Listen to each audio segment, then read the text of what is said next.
It's Survivor Series weekend and everybody's excited, even though there's two matches that when you go onto WWE.com to see what the card is, it just says TBA, because for some reason on NXT, we decided not to announce who were going to be in the Survivor Series NXT teams. I mean, you tell me. I don't know. I'm just the messenger. Don't get mad at me. But we're not going to worry about that, and we're going to dive in head first and do the last thing that needs to be done before this little shindig kicks off, and that is predict the Survivor Series 2019. Hands up if you want Rick Martel's team to win. I do, but I don't think the model Rick Martel is ever coming back to WWE. Here I am still waiting 20 or so years later. Let's predict Survivor Series. Let's focus on the 5-on-5-on-5 fights to begin with, and I've got my phone here because there's just too many people in it. I'm never going to remember 15 people. I'm old and I'm stupid. But on the men's side, Team Raw is going to be Seth Rollins, Drew McIntyre, Kevin Owens, Randy Orton, and Ricochet. No reason why they'd ever be friends. Taking on Team SmackDown, Roman Reigns, Mustafa Ali, Braun Strowman, King Corbin, and Shorty G, who are then taken on Team NXT, who are to be announced, which does indeed make it very hard trying to predict who's going to win, because I don't know, maybe they line Team NXT up with Hulk Hogan, Sergeant Slaughter, and a bunch of other legends, and I'll go, yeah, they'll probably win. Why else would you bring them back? But it all depends on which brand is winning through other parts of the card, and because we're going to get to that in a minute, that has influenced my decision here, and it's why I'm going for Team Raw. Now, first and foremost, even with the move to Fox and everything else that's going on, I truly believe that Vince McMahon still sees Raw as the A show, and, Seth Rollins needs all he can get right now. He's not been too great on Twitter. He went to NXT, he got booed, he gets booed on Raw, he gets stupid promos to cut, and I think somebody backstage will go, well, wait a minute, guys. If we have, Seth Rollins win for the red team, everybody may start to like him. Now, that's not how it's going to go. He'll probably still get pelted with jeers, but you know how WWE thinks. They come up with these crazy scenarios in their brain, even though the 2-3 million other people that are watching the show don't think the same way. I think the key here is that we need to make sure there are feuds for the fallout from the Survivor Series, because otherwise, what the hell do we have to do on Raw and SmackDown? So I imagine Roman Reigns and Baron Corbin are going to get into it, and Ricochet and Randy Orton have been teasing a program for weeks now. They'll probably kick each other's asses as well. This could be the case with Team NXT, but again, I don't know who's on it. Maybe it'll be the Iron Sheik. Look what has happened to my trapezius and shoulders. This is how confused I am. Let's move on. I'm going with Team Raw. Switching to the women, we have it again, and it's Team Raw, which is Charlotte Flair, Natalya, Asuka, Kairi Sane, and Sarah Logan. Why Sarah Logan has come back from nowhere and not featured on television at all, I don't know. Taking on Team SmackDown, which is Sasha Banks, Carmella, Dana Brooke, Lacey Evans, and Nikki Cross. Going against Team NXT, which is to be announced. The smart money would be on the likes of Dakota Kai and Io Shirai and maybe a couple of people from the Four Horsewomen. I don't know. You tell me. I actually think Team NXT may come out on top here, even though we don't know who is involved. Because again, when I have gone through the other matches, I don't think that Triple H's Band of Warriors is in for a good night. But here, does it even matter? There is no affiliation between those on Team Raw. There is less affiliation with those on Team SmackDown. They can lose, and by the time we get to Friday or Monday, ain't no one even going to care anymore. So we have to give NXT a little bit. We may as well throw them a bone. Do it here. Team NXT wins. Although I can't tell you who's going to make the winning pinfall, I have a clue who's in it, and neither do you. We then move on to what could steal the show, especially from a tag team point of view, because we have the Viking Raiders, who are the Raw Tag Team Champions, taking on the New Day, who are the SmackDown Tag Team Champions, taking on the Undisputed Era, who are the NXT Tag Team Champions. I'm just going to say this. If this is bad, I'm going to take a pen and I'm going to stab it into my eye, because that's the only way I'm going to be able to get over this. I'll be more worried about my vision than I will be this letdown. But I don't see how that's possible, because all 6 guys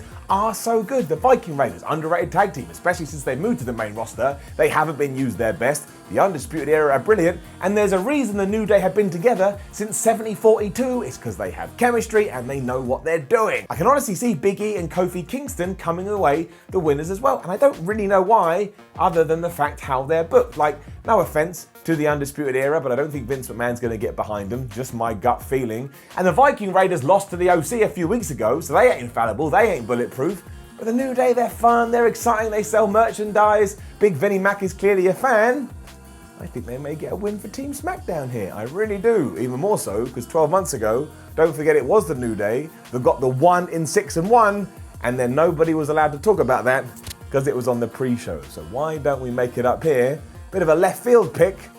Going with the New Day. And this is the real reason we should be excited about SmackDown, because not only do we have that, but we have AJ Styles, the United States Champion, versus Shinsuke Nakamura, the Intercontinental Champion, versus Roderick Strong, the North American Champion. Hands up if at the start of 2019 you predicted you'd see that in a WWE ring. Take that hand, pull it down, you lying. It doesn't matter who wins this, it doesn't matter who wins, it doesn't matter who loses, it doesn't matter what moves we see. Please W, I'm gonna beg you, look, I'm getting down on my knees kinda, I can't go all the way because I'll be out the screen. Please just let them go out there and do what these three guys can do. Don't overproduce them, don't hold them back, don't give them a time limit, give them 42 minutes if that's what they need. I just wanna see this done in the right way, because really, it could be one of the best matches we've seen in quite some time, especially under the WWE banner. I do think AJ Styles will get the victory because, you know, he does have a United States match with Humberto Carrillo 24 hours after this, so you may as well give him something leading into that. And also, Shinsuke Nakamura doesn't even have a feud, and because Roderick Strong is down on NXT, he doesn't really fit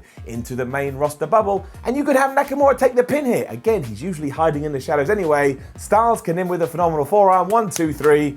I mean, that's what has always happened when AJ Styles has met Shinsuke Nakamura up to this point. And when Shinsuke just loved to hit him in the balls, why not keep that momentum going? Just to reiterate and underline it though, I don't care. Roderick Strong can win, Shinsuke can win, AJ can win, but let me win, let the fans win. We all need this. I'm also very excited about the other triple threat match, which is Becky Lynch, the Raw Women's Champion. I'm getting bored of saying this, but I feel like I've started. Now I need to finish Shayna Baszler, who is the NXT Champion, and Bayley, who is the SmackDown Champion. I only have one way I want this to go. Nobody agrees with me. I don't give two hoots. Because at the end of this, I want Shayna Baszler to tap out Becky Lynch, and then I want Baszler to stand over her defeated corpse and raise her NXT title above her head. Then I want this to build, I want the emotion to be there, I want the realism to be there, and at WrestleMania 36, I want one of the main events to be the rematch, one-on-one, between Shayna Baszler and Becky Lynch, and I want Becky Lynch to win there. That's right, I want it to be one-on-one, and then I want them to have another match, a rubber match down the line. It's just because I think Shayna has been built up so well over the last, year and a half, she comes across like an actual fighter, and that's good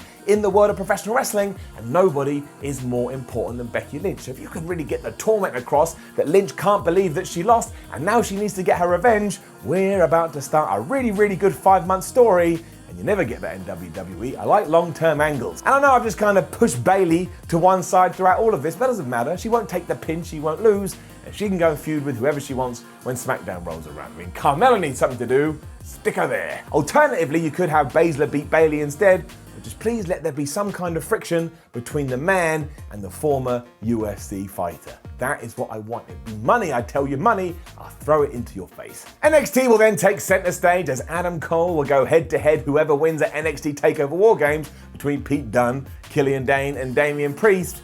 And surely this has to be Pete Dunne's time. That's no offense to Killian Dane or Damian Priest, but Triple H has been so high on Pete Dunne up to this point. Why the hell wouldn't you put him on Survivor Series, where he's going to get a bigger spotlight on him than he has to this point? He'll also have a killer match with Adam Cole. Adam Cole can win and retain his NXT Championship, and within 15 minutes, the game has taken 2 of his brightest stars and made them even bigger. That's just simple maths, wrestling maths. There ain't no way Adam Cole is losing either. If you heard Triple H on the NXT conference call that went live around about 24 hours ago, it's a Wednesday, depending when you're watching this, he thinks Adam Cole is the greatest thing that's ever been born onto this planet Earth. I think he may even hang around with NXT for as long as he can, and they're just going to build him into this superstar, and if he ever does make it to Raw on SmackDown, I imagine Triple H will be in Vince's ear going, dude, this is your guy, don't flub it up. Could also steal the show, this. Adam Cole, Pete Dunne, know they've got to put it all out there, got a massive opportunity, NXT title on the line.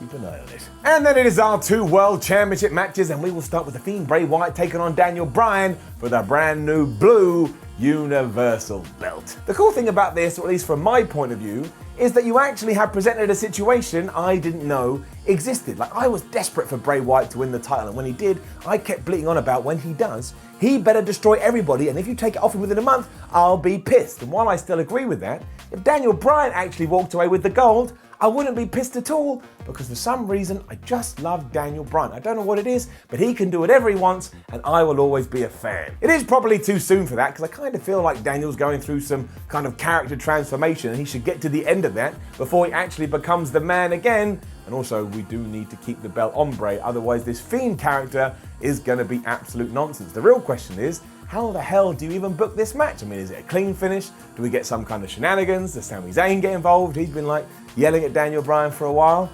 I can't call it at all. So all I will say is that The Fiend will win.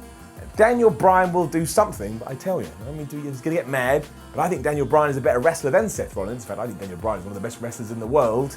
I really hope this surprises me. But not as much as I hope the main event shocks my ass, because it is Brock Lesnar versus Rey Mysterio for the WWE title. It is no holds barred, which surely means that Rey Mysterio is about to beat the Beast and take that belt back to Monday nights. And my gosh, do I want it more than oxygen. And the reason for that is very simple. It's just everything that WWE has done with this story points to doing that. I want to see Rey get revenge for his son, who got absolutely walloped by Brock twice.